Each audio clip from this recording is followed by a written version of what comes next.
एक रात फिर मुझे वही दौरा पड़ा और मेरे हाथ पांव ईंट गए, दिमाग बोझल हो गया और सीने में जलन होने लगी और आंखें उबलने लगी। घर में सब सो रहे थे और मैं अपने बिस्तर पर मौत और रिसत की कश्मकश में पड़ा था और कोई मेरी मदद के लिए भी नहीं आया, क्योंकि मेरी चीख हलक में ही घुट कर रह गई थी और इस आलम में भी छत पर हस्बे साबक कुछ शबियत सी दिखाई दी। कुछ साए गुड़मुड़ होते हुए नजर आए और मैंने खौफ और दहशत से आंखें बंद कर ली। उसके बाद जो कुछ मैंने देखा और उससे मेरे जिस्म पर लर्जा तारी हो गया।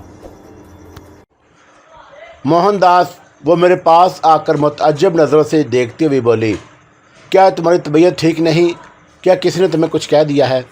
कुछ नहीं शारदा दीदी। और मैंने पहले बदल कर कहा, सच पूछिए तो आज आपको देखकर मुझे खुद पर काबू नहीं रहा और मैं बकवास किए गया।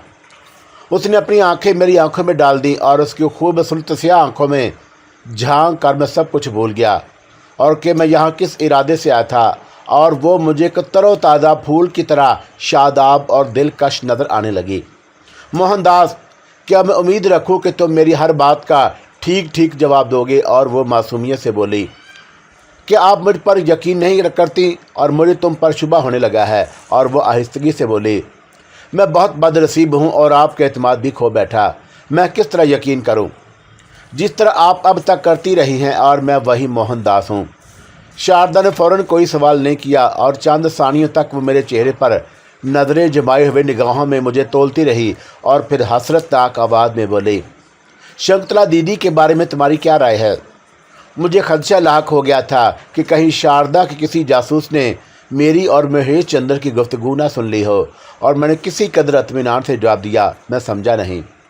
मैं जानना चाहती हूँ कि तुम्हारे और शकुंतला के दरमियान क्या संबंध है? और शारदा ने सर्द मोहरी से पूछा, मुलाजमों और मालकों के दरमियान सेवा के सिवा भला और क्या संबंध हो सकता है? और मैंने सादगी से जवाब दिया, मैं मुलाजमों के बारे में नहीं, तुम्हारी और शकुंतला के बारे में कह रही हूँ। और शारदा ने होंठ चबाते हुए कहा, और मोहनदास, तुमने मुझे वचन दिया है कि तुम अपने जीवन का कोई राज मुझसे नहीं छुपाओगे, और तुम्हें शायद मालूम ना हो कि वो शारदा मेरी सगी बहन नहीं है और वो मेरे महाराज की 5वीं स्त्री से है।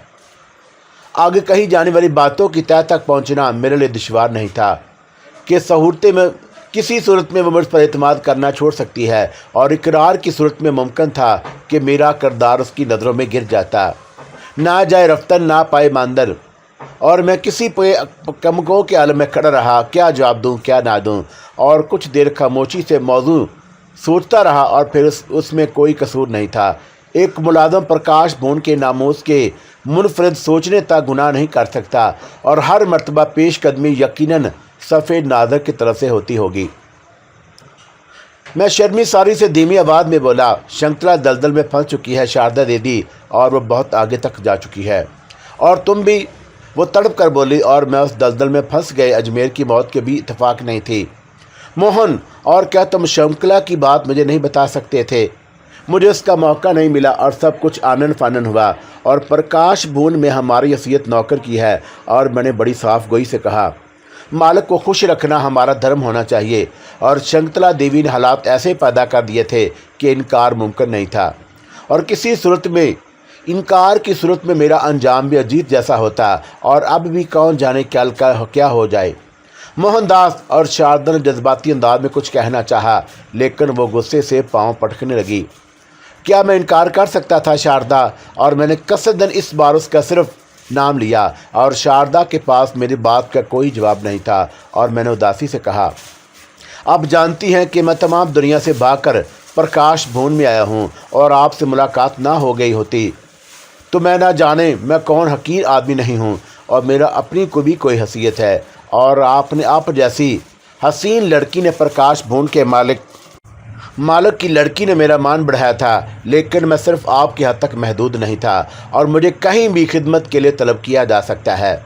मैं यहाँ के तमाम मालिकों का मुलाजम हूँ, और वह सब मुझ पर हुक्म चला सकते हैं शारदा, और मैं आपसे क्या कहूँ। और यहाँ आके भी मुझे सुकून नहीं मिला, और सिर्फ आपकी ज़ात ऐसी है जिसने मेरा दुख दर्द समझा। और अब आपके सामने मैं खुद को मुजरम समझ रहा हूँ, और अभी आप मेरे बारे में ना जाने और क्या क्या सुने।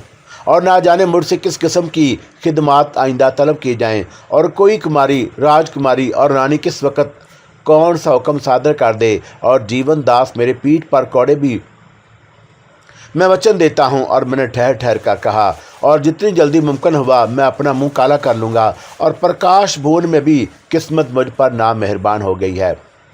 वो मेरे सच और मेरे जज्बाती लहजे से खासी मुतासर हुई, और उसकी आवाज़ में सोच पैदा हो गया। तुम प्रकाश भवन से कहीं नहीं जाओगे मोहन, ये मेरा हुक्म है और ये मेरी विनती भी है। और उसका गला रुंध गया। शकुंतला एक नागन है और जीत भी उसके जुल्म का शिकार हुआ, लेकिन मैं तुम्हें उसके हाथों खिलौना नहीं बनने दूंगी। मेरी हैसियत एक ज़र खलीद गुलाम की है। और मैंने तमाम तरकरम से कहा, और आप मेरे कारण खुद को किसी मुसीबत में ना डालिए, और मैं आपसे इल्तिजा करता हूँ। तुमने कोई पाप नहीं किया। उसने जज्बात में आकर मेरी उंगलियां पकड़ लीं। तुमने सच बोलकर साबित कर दिया है कि तुम्हारा मन उजला है और तुम शकुंतला के फेरे में नहीं आए हो। और तुम, उसने अपने गुलाबी होंठ शिद्दत करम से सुकेड़ लिए। और आपको क्या बताऊं कि मैं कितना मजबूर आदमी हूं, और आपसे बहुत कुछ कहना चाहता हूं मगर कुछ कह नहीं पाता। और कभी इस महल के दरो दीवार से मुझे खौफ आता है, और कभी अपनी बज़ात का ख्याल आता है, और कभी आपकी नवाजिश याद आती है, और कभी बस बस। और शारदा मचल कर बोली, मुझे यकीन है कि तुम निर्दोष हो, मगर मुझे वचन दो मोहन कि तुम प्रकाश भवन से नाराज़ होकर और मेरी इजाज़त के बगैर बाहर जाने की कोशिश नहीं करोगे। मैं तुमसे कुछ और नहीं कहती, सिर्फ इतना बता देती हूँ कि प्रकाश भवन में रहती ज़रूर हूँ, लेकिन यहाँ सिर्फ मेरा जिस्म रहता है। मैंने उसे ममूनियत और मोहब्बत की नज़र से देखा और दबी ज़बान में पूछा, आपको ये किसने बताया? यहाँ हर राज की कीमत मुकर्रर है। और शारदा ने मैंने खेत अंदाज में जवाब दिया। खौफ की एक लहर मेरे जिस्म में दौड़ गई। और क्या महाराज को इन बातों का इल्म हो चुका है? महाराज? और उसका चेहरा गुस्से की तमाज़ा से सुर्ख हो गया। और यह सब महाराज बहादुर ही की वजह से तो है, और उससे हमेशा ये गम रहा है कि वो राजेपुर का महाराजा क्यों नहीं। चुनाचा वो अपने आप को महाराज कहलवाना पसंद करता है। उसने अपनी दौलत से इस रंग महल में बेगैरती और बेइज्जती का बाजार लगाया है। और प्रकाश भवन की कहानी बहुत होलनाक और पुरअसरार है। मोहनदास, तुम एक लंबे इंतज़ार के बाद यहाँ आए तो मैंने समझा कि मेरी रिहाई के दिन आ गए हैं, वरना मेरा क्या होशर होता और मैं शकुंतला होती। मैं क्या होती मैं बता नहीं सकती, और समय मिला तो तफसील से यहाँ की कहानी सुनाऊंगी। और इतना जान लो कि महाराज आदमी के रूप में राक्षस हैं, और उनके लिए नारी किसी खिलौने से ज़्यादा अहमियत नहीं रखती। जब उनका मन भर जाता है खिलौने तोड़ दिए जाते हैं। और मेरी माता जी के साथ भी यही हुआ था, और मैं पिताजी की मौजूदगी में भी बेसहारा हूँ मोहन। और मुझे यहाँ बहुत तन्हाई महसूस होती है, मेरा दम घुटता है, इसलिए कि मैं लाइब्रेरी में रहती हूँ और सबसे अलग थलग। पहले किताबों के साथ मेरा वक्त गुजरता था, और अब तुम्हारे ख्याल में भी वक्त गुजर जाता है। और इन लोगों की कोई बात मुझे पसंद नहीं, और ये सब झूठे और जालिम लोग हैं, और ये दिखावे के कपड़े पहनते हैं, और मेरा जीवन शुरू से ही उदास है। सुना है महाराज मुझे सबसे ज़्यादा पसंद करते हैं, लेकिन उससे क्या होता है? और महाराज की पसंद और नापसंद शराब और औरत के बारे में ज़्यादा सही है, और उन्हें यह मालूम नहीं कि उनके बेटे और बेटियां क्या गुल खिलाते हैं, और हर शख्स किसी न किसी नशे में धुत है। यहाँ इंसान रहते, और मैंने भी मजबूरन अपने होंठों पर मुस्कुराहट सजा रखी है। मोहन, मुझे वचन दो कि तुम प्रकाश भवन के कांटों की सेज पर मुझे तन्हा छोड़कर नहीं जाओगे। मुझे अपने कानों पर यकीन नहीं आ रहा था, और मैं जो सोच कर आया था वो सब मुनहदम हो गया। और मेरे दिल में शारदा के लिए फूल खिलने लगे, और वो बेइख्तियार मेरे सीने पर सर रखकर सिसकने लगी। और मैं अपने आप को लानो तान करने लगा कि मैंने शारदा के मुतल्लिक़ कितनी गलत राय कायम कर ली, और मैंने बेताबाना उसे अपने सीने में जम कर लिया। और उसे कहानी सुनाने के बाद मैंने तय कर लिया कि महाराज प्रकाश चंद्र को जल्द अज जल्द ठिकाने लगा दिया जाए। शारदा के पास से आने के बाद मुझे ज़िंदगी की तमन्ना होने लगी, और ज़िंदगी में सिर्फ दुख ही नहीं, शारदा और डाली जैसी औरतें भी हैं। और अगर मैं डाली को शरीके राज ना बनाता और शारदा मुझे अपनी रफ़ाकत का एतमाद ना बख्शती तो ना जाने क्या होता। और मुमकिन था कि मैं ना होता। और मेरे ज़िंदा रहने की एक वजह बानो भी थी, जिसके मुतल्लिक़ अब तक कोई अखबार में छपनी बंद हो गई थी। और बानो मेरे इंतज़ार में बैठी होगी कि मैं कब दरवाज़ा खुले और मैं हवा के झोंके की तरह आऊँ اور میرے جانے کے بعد اس پر کیا گزری ہوگی، اور میرا دوست جارج کا کیا حال تھا۔ کاش کوئی ذریعہ ان خبروں کی ترسیل کا ہوتا اور میں ایک بار ان کے متعلق جان کر اطمینان کر لینا چاہتا تھا اور ساری عمر انتظار میں گزارنے پر آمادہ تھا۔ مجھے یقین تھا کہ جب بھی جارج کو خط لکھوں گا اور بانو کو یاد کروں گا اور وہ دونوں دنیا کے کسی گوشے میں ہوں اور میرے پاس کھینچے چلے آئیں گے، اور رات کو جب میں تنہا ہوتا تو بانو شکایتی نظروں سے دیکھتی ہوئی مجھے اپنے سامنے کھڑی نظر آتی، اور میں دیکھتا کہ اس نے پیروں میں گھنگرو باندھ لیے ہیں اور طبلہ بج رہا ہے اور بانو غزل سنا ہے، تو یہ تمام آوازیں میرے دل میں نشتر بن کر چبھنے لگتی۔ پھر بانو نے دوبارہ پیر میں گھنگرو باندھ لیے ہوں گے اور حریص نظریں اب بھی اس کے جسم کا طواف کرتی ہوں گی۔ زندگی کے لیے بانو نے یقیناً یہی کیا ہوگا، اور میرے بیشتر لمحے بانو کی یاد میں بسر ہوتے تھے۔ پرکاش بون میں آ جانے کے بعد ایک ٹھہراؤ ضرور پیدا ہو گیا تھا، لیکن ایک تشویش، ایک تقدر ہر وقت ذہن پر مسلط رہتا، اور جب میں شاردا کے کمرے سے اپنے کوارٹر میں آیا اور میں نے دیوار پر دیکھا تو مجھے بانو، ڈالی اور شاردا کے سائے ایک ساتھ گڈ مڈ نظر آئے، اور میں نے ان سب سے نظریں چرا لیں اور پرکاش چندر کے قتل کے متعلق سوچنا شروع کر دیا۔ میرے پاس صرف ایک ہفتہ تھا، اور جو لمحہ گزر رہا تھا وہ وقت میں کمی اور میری وحشت میں اضافہ کر رہا تھا، اور میں نے گھر آ کے سب سے پہلے ڈالی کی مدد سے تیار کیے ہوئے نقشے پر غور کرنا شروع کر دیا، اور رفتہ رفتہ میرا یہ خدشہ تقویت پاتا گیا کہ پرکاش چندر کو قتل کرنا معمولی کام نہیں۔ وہ ایک مصروف ترین آدمی ہے، اور محلے کے جس حصے میں مقیم ہے وہاں ملازموں اور مصاحبوں کی ایک فوج موجود ہے، اور ان ملازموں، ملاقاتیوں، سیکرٹریوں اور پرکاش چندر کی پسندیدہ عورتوں سے بچ کر اس کے انتہا تک پہنچنا اور اسے نیست و نابود کر کے خاموشی کے ساتھ واپس آ جانا کسی موڑ سے کم نہیں۔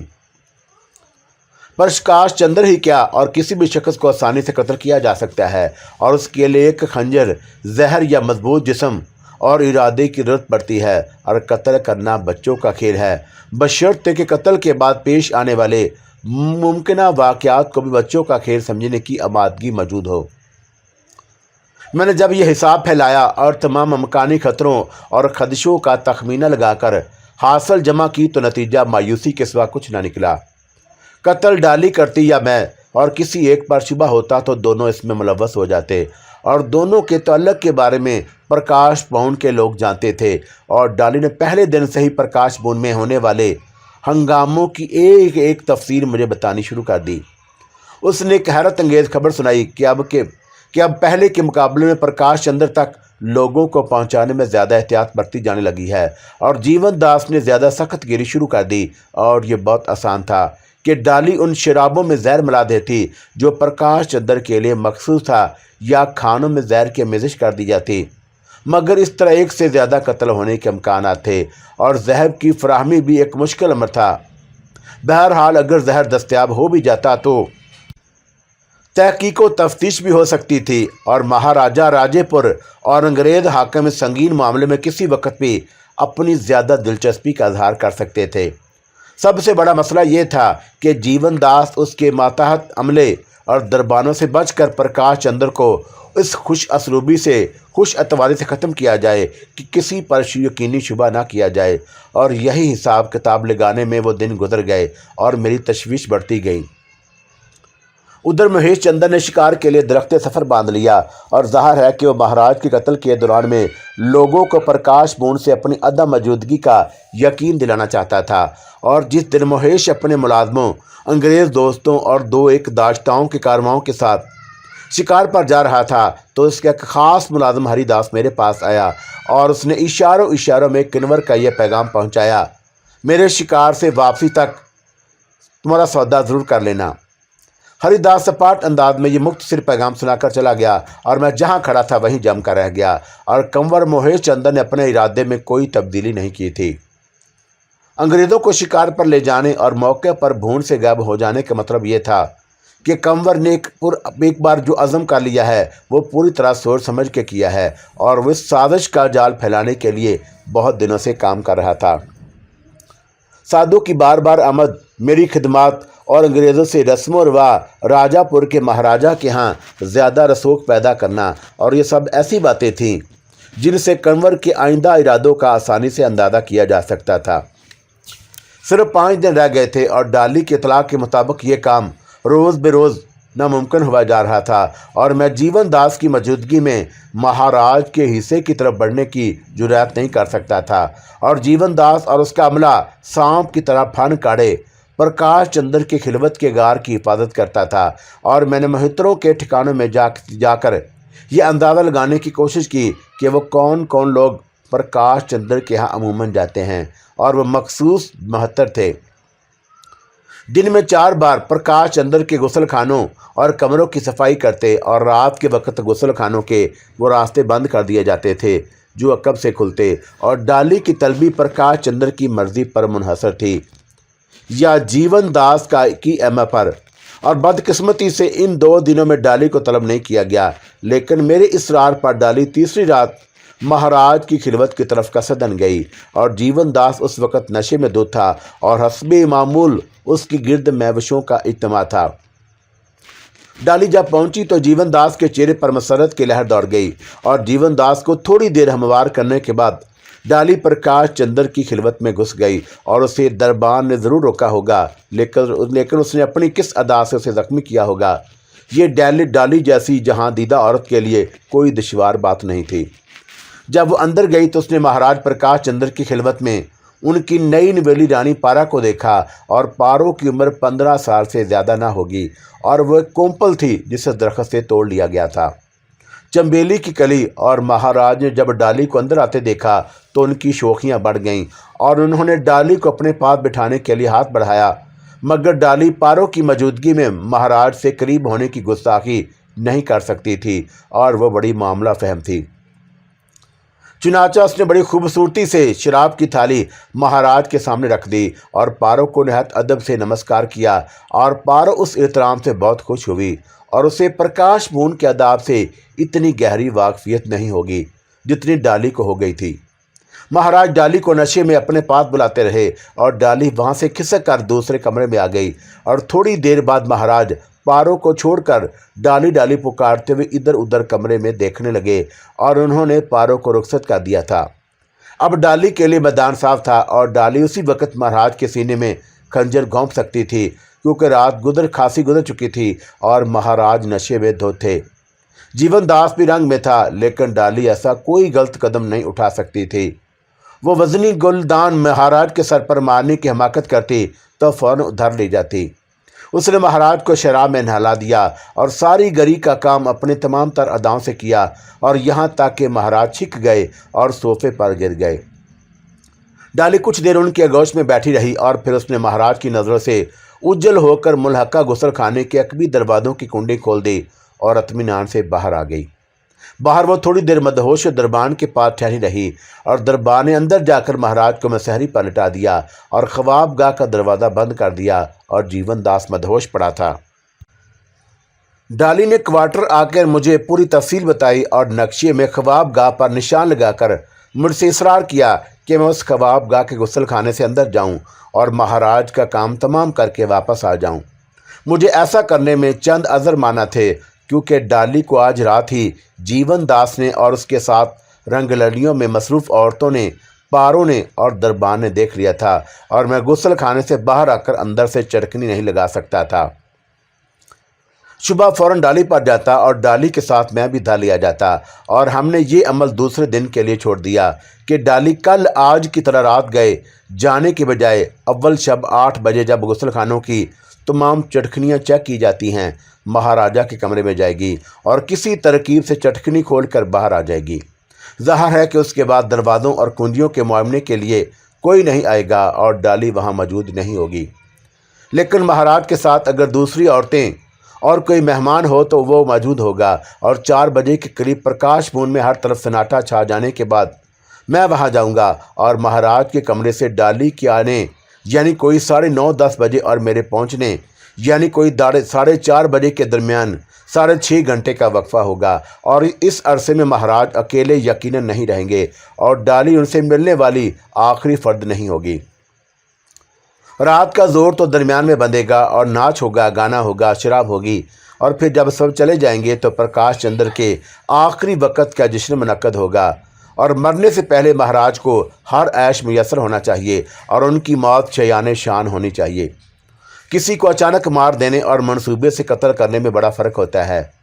کنور مہیش چندر کو گیانی دھیانی سادھو نے میرے بارے میں نہ جانے کیا سوچ کر بتایا تھا کہ میں اس کے باپ پرکاش چندر کو ٹھکانے لگانے کی اہلیت رکھتا ہوں، اور سادھو میرے متعلق تمام باتیں جانتا تھا، تو اس نے کنور کو یہ کیوں نہیں بتایا کہ بختاور اور بنو بیگم کا قتل ایک اتفاق تھا؟ میرے اندر کسی کو یکسر ختم کر دینے کی ہمت نہ پہلے تھی نہ اب۔ دوسرے دن رات کو 9:30 بجے حسب معمول ڈالی پرکاش چندر کے محل سے کامیاب و کامران واپس لوٹی، اور اس نے غسل خانے کی چٹکنی کھول دی تھی، اور اس کے بعد میری اور ڈالی کے سونے کا سوال ہی پیدا نہیں ہوتا تھا، اور ہمارے دل بری طرح دھڑک رہے تھے۔ ہم ایک دوسرے کے بہت قریب بیٹھے گھڑیاں گن رہے تھے، اور وہ ساعتیں قیامت کی ساعتیں تھیں۔ 4:30 بجے کے قریب مجھے مہاراجہ کی خوابگاہ کے صرف روانہ ہونا تھا، اور وہ اعصاب شکنی، وہ اذیت ناک وقت مجھے زندگی بھر یاد رہے گا۔ ڈالی پروگرام بنا رہی تھی کہ یہ کام کر کے کسی بھی وقت مناسب موقع پر ہم یہاں سے فرار ہو جائیں گے، اور میرا دل لرز رہا تھا کہ میں آج کی رات کس طرح یہ کارنامہ انجام دے سکوں گا۔ کنور مہیش چندر نے جس دن مجھے یہ حکم دیا تھا، اس وقت ایک قیمتی خنجر بھی چوم کر مجھے عطا کیا تھا، اور جو میں نے نیفے میں ارس لیا تھا۔ وہ خنجر میرے ہاتھوں میں تھا، اور دل کہتا تھا کہ میں اسے اپنے سینے میں اتار لوں اور پہلے ڈالی کو ختم کروں، اور پھر اس کے بچے کو، اور پھر میں ڈالی خوفزدہ انداز میں میری ہمت بند آتی تھی۔ شیرو تو کوئی برا کام نہیں کر رہا، اور یہ تو ہم اپنی زندگی بچانے کے لیے کر رہے ہیں۔ ٹھیک 4 بجے ڈالی میرے پاس سے اٹھ گئی، اور اس نے آہستہ سے دروازہ کھولا، اور باہر گہرا اندھیرا طاری تھا۔ ڈالی نے مجھے ایک میلی چادر اڑا دی، اور میرے قدم لرز رہے تھے اور سانس تیزی سے چل رہی تھی۔ دل دھڑک رہا تھا، اور ایسے محسوس ہو رہا تھا جیسے میں ذبح کرنے کے لیے جا رہا ہوں، اور میں گوشت سفند قربانی ہوں۔ باہر کے اندھیرے نے میری ہمت بندھائی، اور اس وقت ڈالی نے میری کامیابی کے لیے اتنی دعائیں مانگی، ایسی منتیں مانی، اور ایسی آہوزاری کی جیسی میرا دل کر رہا تھا، اور میں نے اس کے ہاتھ پر بوسہ دیا اور چپکے سے اندھیرے میں گم ہو گیا۔ کسی آہٹ کے بغیر میں آہستہ آہستہ اس عقبی حصے کی طرف بڑھنے لگا جہاں مہاراج کی خوابگاہ تھی، اور اگر کوئی بلی بھی راستے سے گزرتی تو میرا دل اچھل کر حلق میں آ جاتا۔ کئی جگہ مجھے چکر آ گیا، لیکن میں نے اندھیرے میں اپنا سفر جاری رکھا، اور خوش قسمتی سے وہ ایک سیاہ رات تھی۔ اندھیرا میرے وجود کی پردہ پوشی کر رہا تھا، اور میں کوئی 10 منٹ میں غسل خانے کے دروازے تک پہنچ گیا، اور ادھر ادھر دیکھ کر میں نے ایک بار اور اطمینان کر لینا چاہیا۔ مینڈکوں کی ٹٹراہٹ تھی، اور ہر طرف گمبھیر سناٹا تھا، اور مہاراج کی خوابگاہ کے دبیر شیشوں پر لٹکے ہوئے پردوں سے بہت مدھم روشنی باہر آ رہی تھی، اور یہ اس بات کی دلیل تھی کہ رنگ رنگ کی محفل ختم ہو چکی ہے، اور پرکاش چندر کہیں اوندا پڑا ہے۔ اور میں نے ذرا دیر ٹھہر کر اندر کی سن گن لینے کی کوشش کی، اور آہستہ سے دروازے کو دھکا دیا۔ دروازہ ہلکی سی چڑھڑ کے ساتھ کھل گیا، اور میں چیتے کی پھرتی سے غسل خانے میں پہنچ گیا۔ عقبی دروازہ بھیڑ کر میں نے خوابگاہ میں جھانکنے کا ارادہ کیا، اور وہاں موت کا سکون تھا، اور اپنے پروگرام کے مطابق میں نے غسل خانے کا سوئچ کھول کر ایک تار کے ذریعے جو میں اپنے ساتھ لے گیا تھا، پرکاش چندر کی خوابگاہ کا فیوز اڑا دیا۔ دروازہ کھول کے جیسے ہی میں اندر داخل ہوا، اور میں نے اندھیرے میں پرکاش چندر کی مسحری تلاش کرنی شروع کی، اور میرے پاؤں کسی گلدان سے ٹکرا گئے، اور شیشے کا ایک جار چھناکے سے ٹوٹ گیا، اور عین اسی وقت خاص دروازہ تیزی کے ساتھ کھلا، اور مجھے اپنے پیر پر کھڑا ہونا مشکل ہو گیا۔ میں تیزی سے بھاگتا ہوا غسل خانے کی طرف بڑھا، اور غسل خانے میں پہنچنے میں ذرا سی تاخیر ہو جاتی تو میں تیز ٹارچ کی روشنی کے دائرے میں آ جاتا، اور میں نے پیچھے مڑ کر نہیں دیکھا۔ دروازہ بند کیے بغیر غسل خانے سے بھاگا، اور اس سے قبل کے ٹارچ کی روشنی ہر طرف پھیلتی میں اندھیروں کا سہارا لیتا ہوا دوڑنے لگا، اور شاید اس قدر تیز میں اپنی زندگی میں کبھی نہ دوڑا ہوں گا۔ ڈالی دروازے کی آڑ میں میری منتظر تھی، اور مجھے دیکھ کر اس نے میرے بازو پکڑ لیے۔ شیرو خیریت ہے؟ اور اس نے ڈوبتی ہوئی آواز میں پوچھا۔ میں اس کے بازو میں جھول گیا۔ ڈالی دروازہ فوراً بند کر لو، اور ابھی وہ زندہ ہے، اور مجھ سے کچھ نہیں ہو سکا۔ ڈالی مجھے بستر پر لے گئی، اور ہانپتے ہوئے میں نے اسے ساری روح سنائی۔ اندھیرے میں ڈالی کا چہرہ صاف نظر آ رہا تھا، لیکن وہ بری طرح مجھ سے چپکی ہوئی تھی، اور ابھی ہم ایک دوسرے میں مدغم تھے کہ ہمارے کوارٹروں کے باہر دوڑتے ہوئے آدمیوں کی آہٹیں سنائی دیں، اور کھڑکیوں پر روشنیوں کے دھبے پڑے اور پھر معدوم ہو گئے، اور تائس کی صبح ہو گئی اور ہم دہشت کی چادر اڑے رہے۔ پہلا منصوبہ ناکام ہو چکا تھا اور اب صرف 3 دن رہ گئے تھے، اور رات کے واقعے نے جیون داس اور اس کے عملے کو کافی تنبیہ کر دی۔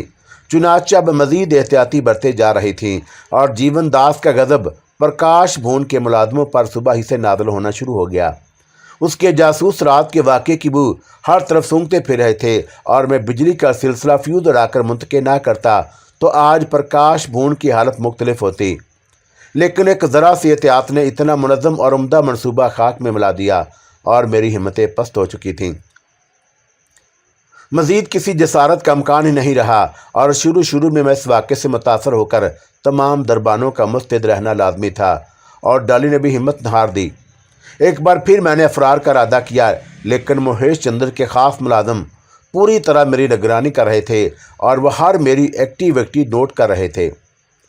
مہیش چندر راجے پور سے کچھ زیادہ دور نہیں گیا ہوگا، اور وہ قریب کے کسی جنگل میں پرکاش بھون سے آنے والی سنسی خیز خبر کا منتظر ہوگا، تاکہ وہ فوراً راجے پور پہنچ جائے اور پرکاش کندر کی مستند سنبھال لے۔ مہیش چندر کے لیے میرے دل میں شدید نفرت کا طوفان اٹھا ہوا تھا، اور میں نے گزشتہ دنوں میں خرابی صحت کا بہانہ کر کے خود کو اپنے کوارٹر میں مقید کر لیا۔ مالتی کے ذریعے شاردا اور شنکتلا کو اطلاع دی جا چکی تھی، اور اس کا مقصد یہ تھا کہ رات کے وقت حسب دستور کہیں شنکتلا مجھے طلب نہ کر لے، اور میں بستر پر پڑا ہوا دن بھر نت نئے منصوبے بناتا رہتا، اور ڈالی بھی ان دنوں میری دل جوئی کے لیے زیادہ تر گھر میں ہی رہتی۔ دوپہر کو جیون داس کے ہرکارے آ گئے، اور مجھے جیون داس کے سامنے پیش کیا گیا۔ وہاں دوسرے ملازم بھی تھے، اور جنہیں جیون داس حقارت سے ڈانٹ پھٹکا رہا تھا اور گالیاں دے رہا تھا، اور وہ ملازموں کو مارتا بھی جاتا۔ اور میری باری آئی تو جیون داس نے مجھے حرام زادہ کہا اور میرے منہ پر بھرپور تمانچہ رسید کیا۔ غصے سے میری آنکھیں سرخ ہو گئیں، لیکن میں نے ذلت کی حد تک خود پر جبر کیا، اور خاموشی سے اس کی گالیاں سنتا رہا اور تماچے کھاتا رہا۔ جیون داس کو ظلم کر کے مزہ آتا تھا، اور اس دن میں نے اپنی نفرت کے کھانے میں جیون داس کا نام بھی لکھ لیا۔ اس رات میں نے مالتی کو بلا کر درخواست کی کہ شنکتلا دیوی سے ملنا چاہتا ہوں، اور شنکتلا نے مجھے فوراً بلا لیا، اور کمرے میں میرے داخل ہوتے ہی دروازہ بند کر لیا گیا۔ آج میں طے کر کے آیا تھا کہ شنکتلا کے پہل کرنے سے قبل میں خود پہل کروں گا، اور میں نے جاتے ہی اسے اپنی آغوش میں لے لیا۔ وہ اس جسارت پر کچھ جد بدھ ہوئی، لیکن میں نے اس کی ناراضگی نظر انداز کر کے اس دن مختلف رویے کا اظہار کیا۔ وہ مجھ جیسے معصوم شخص سے ایسی توقع نہیں رکھتی ہوگی، اور میں نے اپنی شدت کا احوال بیان کیا، اور وہ تمام باتیں کی جو ایک عورت سے اس عالم میں کی جانی چاہیے۔ اور اس مرحلہ شوق میں ایک ایسا لمحہ بھی آیا جب شنکتلا سے میں کوئی بھی بات منوا سکتا تھا، اور میں نے جیون داس کے ظلم وجود کی داستان تفصیل سے سنائی۔ شنکتلا پر میری باتوں کا اثر ہوا، کیونکہ وہ اثر کا لمحہ تھا، اور اس نے مجھ سے وعدہ کیا کہ اب جیون داس کو راستے سے ہٹانا ہی پڑے گا، کیونکہ اس کی سرکشی سے تمام کماریاں اور راجکمار پریشان ہیں۔ اس نے پوری طرح مہاراج پرکاش چندر پر قبضہ جمایا ہوا ہے، اور وہ ایک ایسا دروازہ بن گیا ہے جس سے گزرے بغیر پرکاش چندر تک نہیں جایا جا سکتا۔ اور مجھے تو پہلے ہی اندازہ ہو گیا تھا کہ جیون داس کے اثر و سوگ سے سبھی نالا ہیں، اور میں نے اس کفیت خاص میں شنکتلا سے ضد کی کہ وہ اب اس وقت جیون داس کو طلب کر لے، جب تک شنکتلا نے وعدہ نہیں کر لیا، اور میں اسے جذبات میں غرق کیے رہا۔ پھر میں جلد ہی واپس آ گیا، اور مجھے اعتماد تھا کہ اس رات میں نے شنکتلا پر جو تاثر مرتب کیا ہے اسے وہ ہمیشہ یاد رکھے گی، اور اب مجھے اس کی فکر نہیں تھی کہ شاردا کو میری اور شنکتلا کی ملاقات کی خبر ہو جائے گی۔ میرے اضطراب کی ایک اور رات بیت گئی، اور اب صرف 2 دن رہ گئے تھے، اور چھٹے دن صبح ہی صبح میں بستر پر پڑا آئندہ 2 دنوں کے عذاب سے نمٹنے کا حوصلہ کر رہا تھا کہ ظالی بھاگی ہوئی میرے پاس آئی، اور اس نے مجھے جھنجھوڑ کر کہا، شیرو سن، اور تیرے لیے ایک بہت بڑی خبر لائی ہوں۔ میں اٹھ کر بیٹھ گیا اور سوالیہ نظروں سے ڈالی کا کھلا ہوا چہرہ دیکھنے لگا، اور بتا کیا خبر ہو سکتی ہے، اور وہ اٹھلا کر پوچھنے لگی۔ سب سے پہلے میرے ذہن میں یہ خیال آیا کہ شکار کے دوران میں مہیش چندر کا دیہانت ہو گیا، اور میں اشتیاق اور حسرت سے یہ دل خوش کن خبر سننے کے لیے مضطرب تھا۔ اور ڈالی مشکوک نظروں سے مجھے دیکھتے ہوئے بولی، جیون داس مر گیا کیا؟ اور میرے حلق سے ایک چیخ نکلی۔ ہاں، اور ڈالی نے مسکراتے ہوئے کہا، اور آج صبح باغ کے ایک کنج میں मुर्दा पाया गया है। लोग तरह तरह की बातें कर रहे हैं, और कोई कहता है कि उसे सांप ने काटा है, और कोई कहता है कि उसे जहर दे दिया गया, और सारे महल में ऊधम मची हुई है। सच। और मैंने वफूर शौक में कहा, देखा खुदा की लाठी बेआवाज़ होती है, और डाली खुशी से ऐसा खिल रही थी जैसे महेश चंद्र या प्रकाश चंद्र में कोई मर गया हो। मैं डाली की बात सुनी अनसुनी करके क्वार्टर से बाहर आ गया, और मुलाजमों के चेहरों पर हैबत तारी थी, और जीवन दास का मतहत अमला महल में सरगर्म अमल नज़र आता था, और सब प्रकाश चंद्र के महल की तरफ जा रहे थे। मैं भी उन्हीं में हो लिया, और वहाँ मुझे शंकुतला, शारदा महाराज की दूसरी लड़कियाँ, लड़के और रानियाँ खड़ी हुई नजर आईं, और जीवन दास की लाश चादर से ढकी हुई थी। मैंने शंकुतला की तरफ खौफ की नज़र से देखा, और मुझे देखकर उसके लबों पर एक जहरीली मुस्कुराहट उभरी, और वह फौरन दूसरी तरफ मतवज्जा हो गई। जीवन दास की अचानक और पुरअसरार मौत ने प्रकाश बूंद में एक कशीदगी पैदा कर दी, और उस दिन रक़स की कोई महफिल नहीं सजी, और महाराज प्रकाश चंद्र में कई बार बाहर निकले, और शायद उस दिन उन्होंने शराब कम पी थी। मुलाजमों पर खौफ व वहरास तारी था। जीवन दास की मौत के बाद महेश चंद्र से इस रहम की तवक्का हो गई थी कि वो मुझे चंद दिन की मोहलत और दे देगा, क्योंकि प्रकाश चंद्र के महल में आम मुलाजमों का दाखिला बंद कर दिया गया था। वहाँ अब सिर्फ मखसूस मुलाजम जा सकते थे। लेकिन उसी दिन मुझे बूढ़े हरिदास ने महेश चंद्र का एक खुफिया पैगाम पहुँचाया, जिसके मैंने ये थे कि वो मेरी तरफ से किसी अच्छी खबर का मुंतज़िर है, और ये पैगाम हरिदास को जंगल से मुंतकिल किया गया था, और महेश चंद्र को कल या परसों तक अपने प्रोग्राम के मुताबिक वापस आ जाना था। और प्रकाश चंद्र ने हर वो रोज़न बंद कर लिया जहाँ से उसकी मौत का फरिश्ता दाखिल हो सके। सिर्फ एक दिन और सिर्फ एक रात की मोहलत बाकी रह गई, और दिमाग ने सोचना और जिस्म ने काम करना मौकूफ़ कर दिया। डाली भी परेशान फिर रही थी, और जीवन दास के नतीजे तक प्रकाश बूंद की हर सरगर्मी प्रकाश चंद्र के हुक्म से मुलतवी कर दी गई थी। ना जाने दिन कैसे कटा, और बस कट गया, और वो आखिरी रात आ गई, 7वीं रात, और कमर्स महेश चंद्र की तवक्का होगी कि कल सुबह वो प्रकाश भून में शादमा दाखिल होगा, और रईस आज़म राजेपुर की बेपनाह दौलत उसके तसर्रुफ में आ जाएगी। उस दिन अजीत बहुत ज़्यादा याद आया, और वो होता तो मैं उस साधु के पास ज़रूर जाता जो ना जाने क्या सोचकर मुझे देखते ही चौंका था, और जिसने मेरे मुतल्लक कबर को यकीन दिलाया था कि ये तुम्हारे काम का आदमी है। और मैं एक बुज़दिल और पस्त हिम्मत आदमी था। सारा डैल डोल दिखावे का था, और अंदर कोई बहुत ही कमज़ोर आदमी छुपा हुआ बैठा था। मैं ज़िंदगी से डरता था और मरने के लिए आमादा नहीं था, और साधु ने मेरा इंतखाब क्यों किया था। आखिरी रात मेरी हालत खासी मुतगैर हो गई, और डाली अपने पलंग पर खामोश पड़ी थी। अब क्या बात थी जो हम आपस में करते, और क्वार्टर में धीमी रोशनी थी। किसी करवट चैन नहीं था, और मैंने उस रात सबको याद किया, अम्मा को, अब्बा को, यास्मीन को, सिकंदर को, जारज और बानो को, और फिर आखिर मुझसे अपने बिस्तर पर ना लेटा गया। मैं उठा तो डाली ने मुर्दाबाद में पूछा, कहाँ जा रहा है शेरू? कहीं नहीं जी, बहुत घबरा रहा है, अभी आया। और मैंने दिल शिकस्ता लहजे में जवाब दिया, और डाली मुझे रोकती रही, लेकिन मैं दरवाजे से बाहर आ गया। मेरे कदम शारदा की तरफ उठने लगे, और मैंने सोचा कि मुझे उसे सब कुछ साफ साफ बता देना चाहिए, लेकिन मैं आगे न बढ़ सका और बाग में चला आया। रात को मुलाजमों के बाग में जाने की ममानत थी, और बाग में जीवन दास कत्ल हुआ था, और खनकी से मेरे जिस्मो जामे और खौफ सरायत कर गया, और चार तरफ अंधेरा था। कीड़े मकोड़ों की परवाह किए बगैर मैं मखमली घास पर लेट गया, और मेरे सर पर एक बूढ़ा दरख्त था, और सारा जिस्म टूट रहा था। होशो हवास कायम रखने की कोशिश करता और नाकाम हो जाता। सोचता कि काश बानो को खबर कर देता कि मैं मरने वाला हूँ और मेरा इंतज़ार छोड़ दे। सोचता कि मौत का इतना यकीन होता तो चचा जान के सीने में 3-4 गोलियां उतार कर मरता, और हस्बे भाषा बेबाक करके मरता, और सीने का बोझ उतार कर मरता।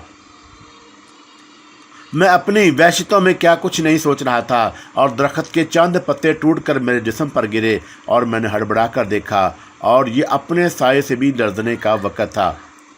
उसी वक़्त दरख्त की तरफ से एक मतरन्नम आवाज़ सुनाई दी, जमशेद। और मैं हैरत से उछल पड़ा, और मेरी आंखें बाहर निकल आईं। मेरा असल नाम यहाँ कौन जानता था, और मैं हैरान व परेशान इधर उधर देखता रहा। और ये दिलकश आवाज़ मैंने पहले सुनी थी, मगर कहाँ।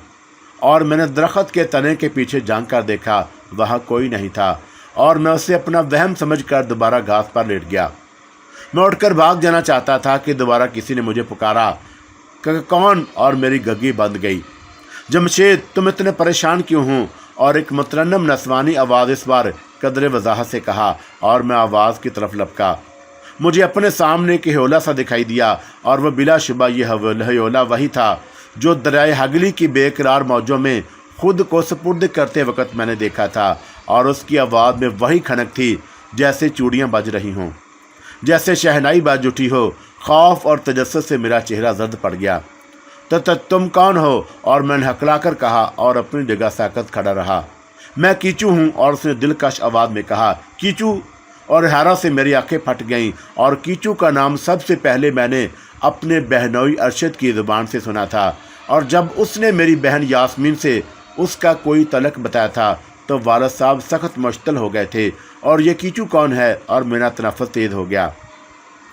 हाँ, कीचू। और उस आवाज़ की घंटियाँ बज उठीं, और मेरा तुम्हारा तलक बहुत पुराना है।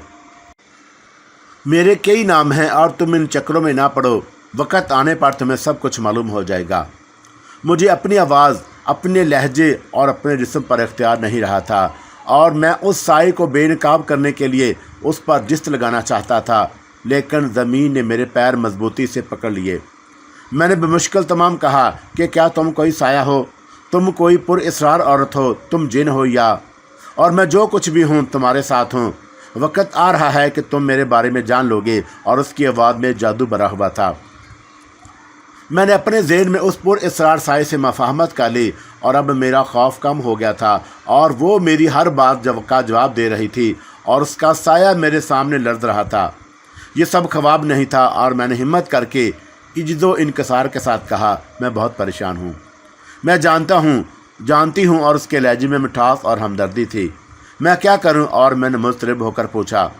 तुम आराम से सो जाओ। और कीचू ने कहा, मुझे नींद नहीं आती। वक़्त गुजर रहा है, तुम्हें नींद आ जाएगी।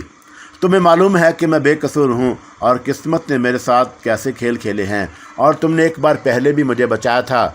लेकिन ऐसी ज़िंदगी से क्या हासिल जो कब्रिस्तान में गुजार दी जाए, और मैं हर वक्त मरता और ज़िंदा होता रहता हूँ। और मैंने अपने तमाम कर्म समेटते हुए कहा, वक़्त गुजर जाएगा, जाओ अपने घर जाओ। और उसकी आवाज़ मुर्तिश हो गई, और उसका साया मुझसे दूर होने लगा, और मैंने उसे आवाज़ें देना शुरू कर दी, सुनो सुनो।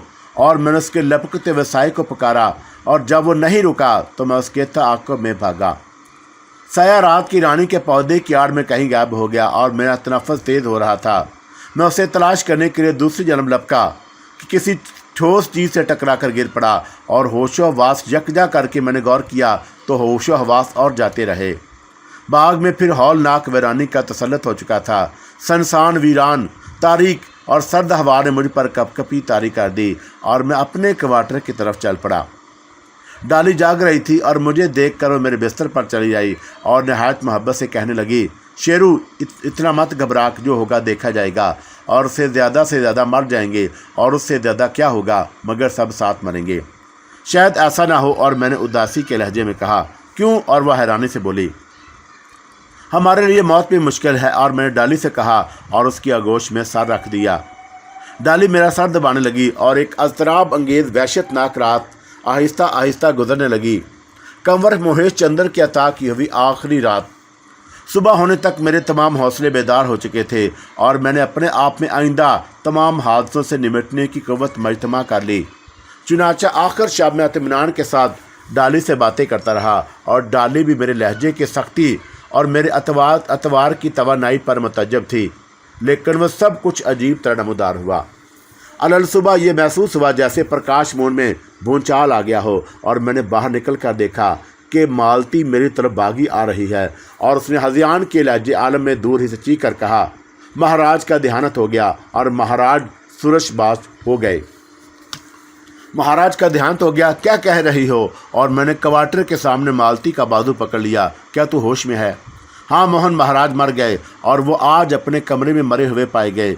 मालती ने तेज़ी से कहा, और रात तक वो बिल्कुल ठीक थे, और रात राजा साहब के चंद मेहमान भी आए थे, اور دلی کی نزاکت بیگم نے انہیں ناچ دکھایا، اور مالتی جب یہ حیرت انگیز خبر سنا رہی تھی تو ڈالی جیسے پیچھے سے آ گئی۔ اس نے مشکوک نظروں سے دیکھا اور میں سٹ پٹا گیا کہ جیسے یہ جرم میں نے کیا ہو، اور مجھ پر ایک عالم حیرت طاری تھا۔ 7ویں رات مہاراج کا دیہانت ہو گیا اور مالتی کی زبانی معلوم ہوا کہ ڈاکٹر ان کی موت کا سبب جاننے کی کوشش کر رہے ہیں اور ان کے جسم پر کوئی خراش بھی نہیں ہے، اور مالتی جلدی میں تھی اور یہ خبر سنا کر فوراً بھاگ گئی، اور ڈالی مجھے سوالیہ نظروں سے گھورنے لگی۔ خود بخود یہ کیا ہو گیا ڈالی؟ اور میں نے خفت سے کہا، شیرو مجھے سچ سچ بتا، تو رات کہاں گیا تھا؟ میں باغ میں پڑا ہوا تھا، اور میں نے سچائی سے جواب دیا۔ تو جھوٹ بولتا ہے؟ اور وہ ناراضی سے بولی، تو پاگل ہو گئی ہے، اور کیا تو سمجھتی ہے کہ میں نے پرکاش چندر کو قتل کر دیا؟ پگلی، میں وہاں آسانی سے جا سکتا تھا، تو بے وقوف ہے، اور کیا میں تجھ سے چھپاتا؟ جب کہ تو ہر بات جانتی ہے، اور تو رات کی بات چیت بھول گئی کہ میں تجھ سے فریب کر رہا تھا؟ اور میں نے غصے سے کہا، مگر یہ سب اچانک کیسے ہو گیا؟ کیا کہا جا سکتا ہے، اور یہ محض اتفاق ہے، اور اس وقت لکھا تھا جہاں ہم خواہ مخواہ اس کے پیچھے پڑے ہوئے تھے۔ پرکاش بھون میں بھگدڑ مچی ہوئی تھی، اور ایسے معلوم ہوتا تھا جیسے پرکاش بھون میں زلزلہ آ گیا ہو، اور استبل کھول دیا گیا، اور گھڑ سوار پیغامات پہنچانے کے لیے بڑے دروازے سے جا رہے تھے۔ موٹریں حرکت میں آ گئیں، اور موٹریں آ رہی تھیں، اور ہمارے سارے ملازموں کا رخ پرکاش چندر کی اقامت گاہ کی طرف تھا۔ میں بھی ان میں شامل ہو گیا، اور ڈالی زنان خانے میں چلی گئی، اور ہر طرف ماتم ہو رہا تھا، اور کوئی سینہ کو بھی کرتا تھا، اور کوئی چیختا دھاڑتا۔ دن چڑھے تک پرکاش بھون میں اتنے لوگ جمع ہو گئے کہ ان کی گنتی کرنا مشکل تھا۔ 12 بجے کے قریب مہیش چندر کا قافلہ روتا پیٹتا پہنچا، اور وہ آتے ہی دھاڑے مار مار کر رونے لگا، اور پھر غضبناک ہو گیا، اور آرتی کا شیان شان کریا کرم کرنے کے احکامات صادر کرنے لگا۔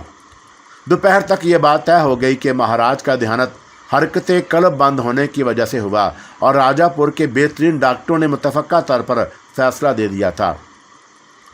مجھے ایسے موقع پر شاردا اور شنتلا کے تاثرات دیکھنے کی خواہش ہوئی، اور کسی کام سے جب میرا گزر زنان خانے کی طرف سے ہوا تو میں نے شاردا کا چہرہ دیکھا، اور وہ غیر متحرک، خاموش اور ایک طرف سمٹی کھڑی تھی، اور اس کے چہرے سے کسی خاص جذبے کا پتہ چلانا مشکل تھا، اور میری اس کی نظریں چار ہوئی تو اس کی آنکھوں میں ایک بجلی سی کوندی۔ میں نے سنجیدگی سے اشاروں میں اسے صبر و ضبط کی تلقین کی، لیکن مجھے یہ سب جھوٹ معلوم ہوا، اور پھر میں اپنے کام میں مصروف ہو گیا۔ ہاں، شنتلا کے چہرے پر آج خلاف معمول الجھن اور تشویش کے تاثرات تھے، اور اس کی آنکھوں میں کوئی آنسو نہیں تھا، مگر وہ بہت ٹوٹی ہوئی معلوم ہوتی تھی۔ رانیاں اور دوسری لڑکیاں، دوسرے بیٹے اور ملازم حسب توفیق اظہار غم کر رہے تھے، اور کوئی ہچکیوں سے رو رہا تھا، اور کسی کو سنبھالنا مشکل ہو رہا تھا۔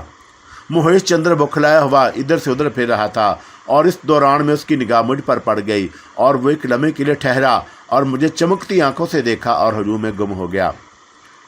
پرکاش چندر کی آرتی اٹھتے وقت مہیش چندر نے بے حال ہو کر سر کے بال نوچنا شروع کر دیے، اور اسے کئی لوگوں نے سنبھالا، اور وہ سب کے درمیان ماتم کنا آرتی کے پیچھے چل رہا تھا۔ اس وقت موقع اچھا تھا، اور میں آرتی کے پیچھے شمشان گھاٹ کے ارادے سے جاتا اور راستے میں فرار ہو جاتا، اور ڈالی بھی ایسا کر سکتی تھی۔ ہم کوئی جگہ طے کر کے دوبارہ آپس میں مل سکتے تھے، لیکن مہیش چندر کے حکم سے ملازموں کو وہیں روک لیا گیا۔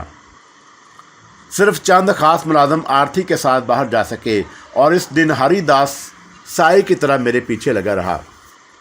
پرکاش چندر کے تیجے تک مہیش چندر تعزیت کرنے والوں کے درمیان مصروف رہا، اور شاردا سے بھی میری ملاقات نہیں ہوئی، اور نہ شنتلا نے مجھے طلب کیا۔ چوتھے دن ہی مہیش چندر نے خوش اسلوبی سے پرکاش بھون پر اپنا تسلط جما لیا، اور مہاراج کے محل میں منتقل ہو گیا۔ مہاراج کے بعد خصوصی ملازم برطرف کر دیے گئے، اور بعض کو دوسری ذمہ داریاں سپرد کر دی گئیں، اور جیون داس پہلے ہی راستے سے ہٹایا جا چکا تھا۔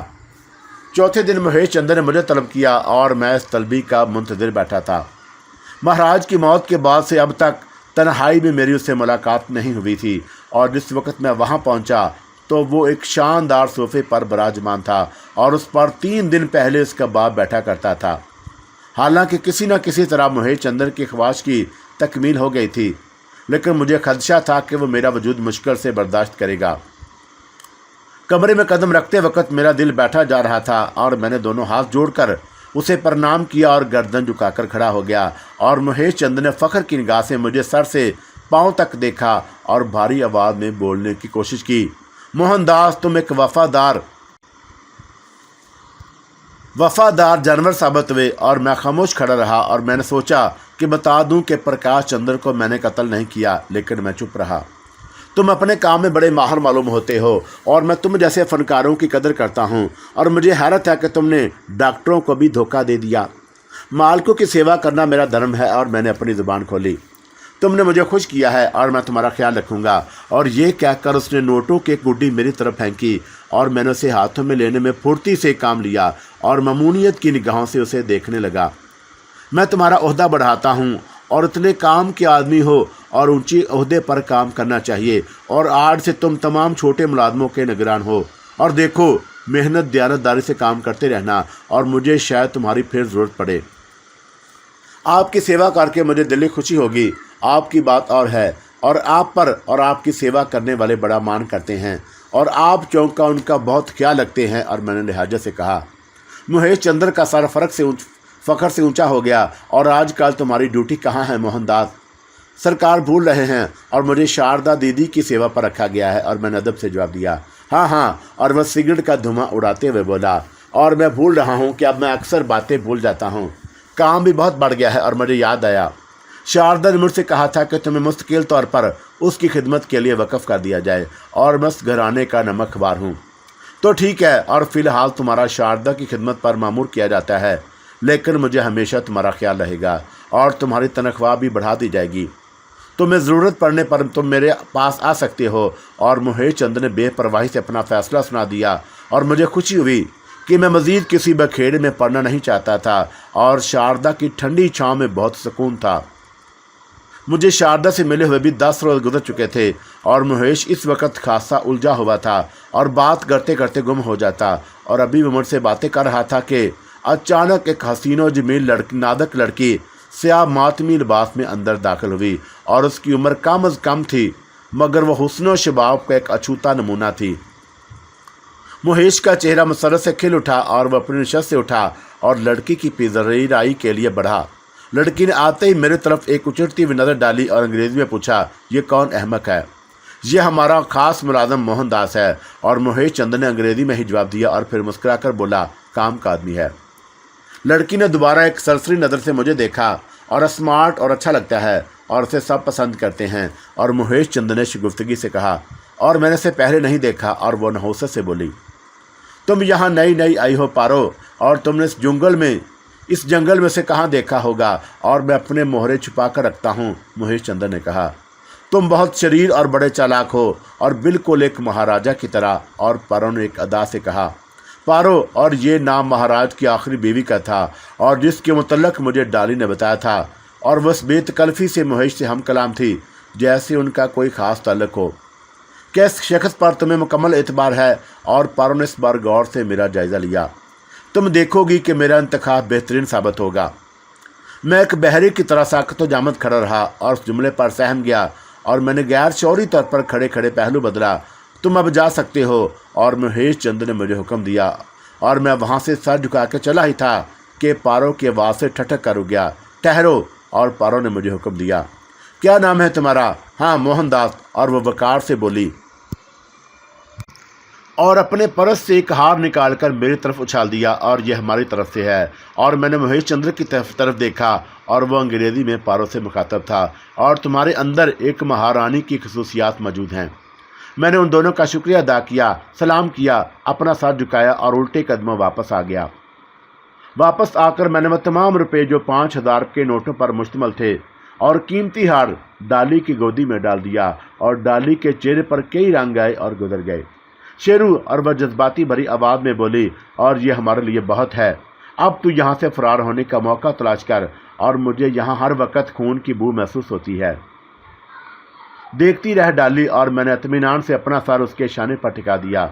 आगे ना जाने क्या हो। और ये कहते हुए कीचो का साया मेरी नज़रों में था और उसके जुमले जहन में रक्स कर रहे थे।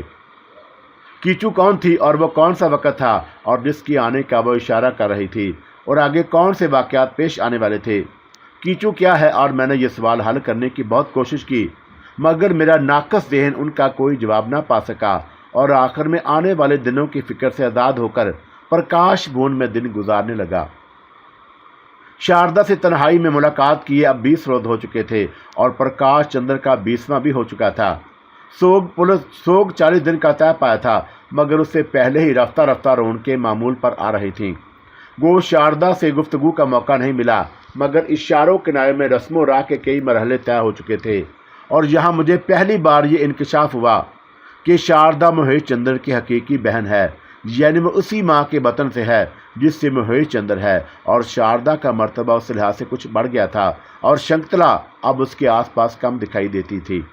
आखिर एक रोज़ मुझे तन्हाई में मौका नसीब हो गया और जब ये वक्त आया तो मुझे अपनी आंखों पर यकीन नहीं आया। शारदा वालहना अंदाज में मेरे सीने से लग गई और वह बेतहाशा तरीके से पहली बार मेरी तरफ बढ़ी और मैं हालात के इन बदले हुए तेवरों से घबरा गया। शारदा, कितने दिन बाद किए हुए हो गए हैं? और मैंने उदासी से कहा और मैंने उसका चेहरा उठाकर देखा और उसकी नमनाक आंखों से हसरत अयां थी। मोहन, और वो मेरे सीने में छुपी हुई बोली, क्या तुम मुझे यहाँ से भगा ले जाओगे? उसका यह अचानक मुतालबा सुनकर मैं सुन हो गया और मैंने गैर यकीनी अंदाज में कहा, किस्मत फिर मुझसे नाराज़ होने वाली है मोहन। और शारदा ने पुरअज़म लहजे में कहा, यह जगह बहुत बुरी है और भगवान के लिए यहाँ से भाग चलो। ये ऐसा आसान काम नहीं है शारदा, मैंने मायूसी से कहा। किसी भी दिन यहाँ से फरार हो जाएंगे और तुम कहोगे तो मैं अपने सारे जेवरात साथ ले चलूँगी ताकि हम ज़िंदगी की इब्तिदा अच्छी तरीके से कर सकें। और मुझे ये महल, ये फर्नीचर, ये लिबास, किसी चीज़ की ख्वाहिश नहीं है और मैं सुकून चाहती हूँ, नहीं तो मैं मर जाऊँगी। और वही किस्सा अपने आप को दोहरा रहा था और बानो ने भी कुछ इसी किस्म के जुमले अदा किए थे। मैंने शारदा के शाने पकड़कर कहा कि हम यहाँ से एक पैसा लिए बगैर जाएंगे, क्योंकि यह सारा फतूर पैसे का है और ये पैसे की उदासी है और ये पैसे के गम हैं। मगर कब? और शारदा ने दिल सोज लहजे में पूछा। जल्द ही, और कंवर महेश चंद्र की मसरूफियात बढ़ जाएंगी और प्रकाश भवन में हबस का ये माहौल ख़त्म हो जाएगा और उस वक़्त हम किसी मुनासिब मौका पर यहाँ से निकल चलेंगे और हमें अच्छे वक़्त के लिए इंतज़ार तो कर सकते हैं। मोहन, तुम यहाँ हर कदम पर मोहतात रहना और कंवर, शंकुतला और रानियों के मामलात में ना पड़ना, वरना तुम बुरी तरह उलझ जाओगे और तुम नहीं जानते कि जो उनके करीब आता है वो अपने हाथ काट लेता है। और मैंने ये सब कुछ यहाँ देख लिया है। शारदा प्रकाश चंद्र की मौत को तभी करार देने के मुखालिफ थी और उसका ख्याल था कि महाराज को किसी गहरी साजिश के तहत हलाक किया गया है और उस साजिश में डॉक्टर भी शरीक हो सकते हैं। उसका ख्याल था कि प्रकाश भवन में कोई बड़ा इनकलाब आने वाला है और यहाँ कोई बड़ी खूनरेज़ी होने वाली है। मैंने इन मामलों पर उससे ज़्यादा बहस मुनासिब नहीं समझी और उसे तसल्ली देता रहा। जिस वक़्त मैंने उसे यह वादा किया कि मैं जल्द ही उसे इस माहौल से निजात दिला दूंगा, तो मेरे दिलो दिमाग में कोई आलूदगी नहीं थी। मैं एक सच्चा आदमी था और इस तरह सच्चा कि जिस तरह मैं बानों से था। हालांकि मेरी गैर मामूली खिदमात की एवज़ कंवर महेश चंद्र ने मुझे इनामों कराम से नवाज दिया था, लेकिन ये खतरा अभी तक बाकी था कि कंवर किसी वक्त भी अपने राजदार का नामो निशान मिटाने की कोशिश कर सकता है और इसलिए मैं शारदा से वादा करने के बावजूद उसके ख्याल से मुतफिक ना हो सका और मुझे ज़्यादा से ज़्यादा रूपोशी और गुमनामी इख्तियार करनी चाहिए जब तक हम सब यहाँ से फरार नहीं हो जाते। और मुझे कंवर महेश चंद्र को एतमाद में रखना चाहिए था और कुछ ऐसी सूरत पैदा कर देनी चाहिए कि कंवर मुझे अपनी ज़रूरत समझने लगे और कंवर के मंसूबे बुलंद मालूम होते थे। कंवर मेरी वफादारी और जानसारी के कुछ और सबूत फराहम होने के बाद प्रकाश भवन में मेरी नकलो हरकत में नरमी पैदा कर सकता था और मुझे भवन से बाहर जाने की इजाज़त भी दे सकता था। मैंने फैसला किया कि मैं सलाम करने के लिए गाहे बगाहे उसके सामने पड़ता रहूँगा। और फिर एक रोज़ ऐसा हुआ कि मैंने किन्नौर के पर्सनल सेक्रेटरी जयपाल की मैयत में उसी साधु को कंवर महेश चंद्र के महल की तरफ जाते देखा और जिससे मैं अजनबियत के ज़रिए एक बार जाकर मिल चुका था और उसे यहाँ देखकर मुझे बेचैनी सी होने लगी। साधु अंदर चला गया तो मैंने भी कंवर की तरफ से जाने का कसद किया कि मुमकिन है कि वापसी के वक्त रास्ते में उससे मुलाकात हो जाए और वह मेरे मुतलक चलते चलते कोई पेशगोई करता जाए। कंवर के कमरा खास के बाहर जयपाल ने सख्त सुस्त कहकर मुझे रोक लिया और साधु अंदर जा चुका था और मैंने वापस जाने के बजाय उसका इंतज़ार करना मुनासिब समझा और जयपाल से बहाना किया कि मुझे कंवर की खिदमत में एक दरख्वास्त पेश करनी है, इसलिए मैं इस वक्त तक मैं इंतज़ार करूंगा कि जब तक कंवर फारग ना हो जाए। जयपाल ने उस पर बुरा समूह बनाया, लेकिन वो मेरे और महेश चंद्र के मखसूस ताल्लुक का अंदाज़ा लगा चुका था और मुझे बाहर बैठने की इजाज़त दे दी गई। मैं शिद्दत से साधु की वापसी का इंतज़ार करता रहा और कमवश महेश चंद्र की खिदमत में कोई माकूल दरख्वास्त पेश करने की तरकीबें सोचता रहा। हरिदास मुझसे डाली और गुड्डे की खरीद पूछ रहा था कि पारो अचानक नमूदार हुई और जयपाल उसकी पजीराई के लिए दौड़ा और उसने पारो से नहायत लिहाजत के साथ कहा कि महेश चंद्र एक बहुत अहम आदमी से मुलाकात कर रहे हैं और इसका मतलब ये था कि पारो इस वक्त अंदर जाने का इरादा तर्क कर दे। कौन है वो? और पारो ने जयपाल से हुक्मिया अंदाज में पूछा। कोई साधु महाराज हैं। और जयपाल ने फर्माबरदारी से जवाब दिया। वो मुस्कुराई और उसकी नज़र अचानक मुझ पर पड़ गई और मैं उसे देख के पहले ही बाअदब खड़ा हो गया था और अब और रेशा ख़त्मी बन गया। उसकी निगाहों में शोखियाँ उभरी और उसने जयपाल से कहा, इसे मोहनदास को हमारे पास भेज दो। ये कहकर वह अपनी सारी संभालते हुए एक अदा से चली गई और जयपाल ने मुझे हुक्म दिया कि फ़ौरन पारो रानी की खिदमत में हाज़िर हो जाऊं। मैं हुक्म की तामील में हचकिचाने लगा और मुझे डर था कि साधु इस दौरान बाहर ना निकल जाए, लेकिन जयपाल ने सख्ती के साथ मुझे वहाँ से उठने और पारो से मिलने का हुक्म जारी किया और चारों नाचार एक और मुलाजम की रहनुमाई में मुझे पारो की खिदमत में पेश कर दिया गया। पारो के कमरे में उसके खादमाएँ मौजूद थीं जो उसके खफीफ इशारे से इधर उधर बिखर गईं और अब कमरे में मेरे और पारो के सिवा कोई नहीं था और मैं उससे खासी दूर खड़ा था और उसने अपनी दिलनशी आवाज़ में मुझे आगे आने का हुक्म दिया। मैं कुछ और आगे बढ़ गया और वह मेरे जिस्म का बगौर जायज़ा लेती रही और मैं पहले भी ऐसे मरहलों से गुजर चुका था। चुनाचा जल्द ही सारा मामला समझ में आ गया और अब भी खासा फासला था और पारो के दूसरे हुक्म पर मैं और आगे बढ़ गया और मैंने उसके लबों पर शंकुतला जैसी मुस्कुराहट देखी और अब मेरा और उसका फासला बहुत कम रह गया था। पारो अपनी नशस्त से उठकर मेरे बिल्कुल करीब आ गई और मैं अदब से फर्श देखने लगा। यक पारो का हाथ उठा और उसने अपनी पूरी ताकत से एक भरपूर तमाचा मेरी गाल पर रसीद कर दिया और पारो के गैर मतवक्का हरकत से मेरा सारा वजूद झंझना उठा। ऐसा महसूस हुआ जैसे मुझे करंट लग गया हो और मेरा खून खौलने लगा और मेरा हाथ ईंठने लगे तो मैं उसकी गर्दन दबोच कर उसे उसी लम्हे ख़त्म कर सकता था, लेकिन मैंने ज़बरदस्त कुव्वत बर्दाश्त या ज़बरदस्त बेगैरती का मुजाहरा किया और मेरी निगाहें शर्म से ज़मीन में बूस हो गईं। पारो ने अपनी उंगलियों से मेरा चेहरा ऊपर उठाया और मैंने देखा कि वह मुस्कुरा रही थी और तुम्हारे बारे में महेश ने सच बताया था और वो तेवरा कर बोली। फिर उसने मेरी कमीज़ के बटन खोलना शुरू कर दिए और मेरे गुंजान सीने के स्याह बाल उरियां हो गए। दूसरे ही लम्हे पारो के नरम हाथ मेरे सीने पर मचलने लगे। पारो कितनी हसीन लड़की थी और उसका अंदाज़ा उस अमर से लगाया जा सकता है कि महाराज जैसा तजर्बेकार शख्स ने उसे अपनी रानी बनाया था और उसका चेहरा, उसकी आँखें, उसके लब, उसका शुहाबी रंग मेरे सामने था और मैं उसके हुस्न का नज़ारा बहुत करीब से कर रहा था और उसके सरापे से हल्की हल्की महक उठ रही थी। तुम किस तरफ रहते हो? और उसने नशीले अंदाज में पूछा और मैंने खौफज़दा लहजे में उसे अपने क्वार्टर का पता बता दिया। उसके हाथ अब मेरे सीने पर नहीं थे और उसने अपने सुर्ख लब मेरे लबों पर रख दिए, लेकिन यह वक्फा बहुत लम्हाती था और चंद ही लम्हों के बाद वो मुझसे दूर हो गई और मैंने गिरे बांध के बटन लगाना शुरू कर दिए। वो सरशारी से बोली, और हम तुम्हें आला दर्जे के लिबास पहनाएंगे और हम तुम्हारे जिस्म के शियान से सजाएंगे और हमने तुम्हें पसंद कर लिया है और किसी भी वक्त तुम्हें तलब कर लेंगे। मैंने गर्दन झुका दी और हम तुम्हें सरकशी सिखाएंगे और हम तुम्हें सदाएंगे। और उसके लहजे में बला की शीरनी और बला की कुव्वत थी। उसने मेरी तरफ नोटों के गुड्डी उछाल दी और मुझसे कहा, तुम जा सकते हो। मैं उसके कमरे से निकला तो मेरा जी चाहा कि किसी कोने में खड़ा होकर अपने मुंह पर कुछ और तमाचे लगाऊं और जयपाल ने मुझे मशकूक नज़रों से घूरा और बताया कि आज कंवर से मुलाकात मुमकिन नहीं और हरिदास की ज़बानी मालूम हुआ कि साधु महाराज जा चुके हैं और कंवर कलकत्ते से आए हुए एक बैंक अफीसर के साथ मसरूफ़ है। कलकत्ते का बैंक अफीसर सुनकर मेरा माथा ठनका कि कहीं वो आबद शहराजी ना हो और मेरी छठी हंस ने मुझे खबरदार किया, मगर इतनी दूर उसका क्या तल्लक और कौन बैंक अफीसर? और मैंने हरिदास से पूछा और मैं एक साहब के यहाँ काम करता था और कहीं वो तो नहीं है। तुम पहले कलकत्ते में थे? और हरिदास ने इश्तियाक से पूछा। हाँ, और मैंने झटक के साथ जवाब दिया। सुना है कि कलकत्ता बहुत बड़ा और खूबसूरत और सुंदर शहर है। हाँ, और मैंने बात टालने की कोशिश की। हरिदास, इस शख्स का हुलिया कैसा है? और हरिदास ने उसका हुलिया बताया तो मेरा शुबा और बढ़ गया। और अगर आबद शेरादी यहाँ आया है तो उसकी आमद का क्या मकसद है?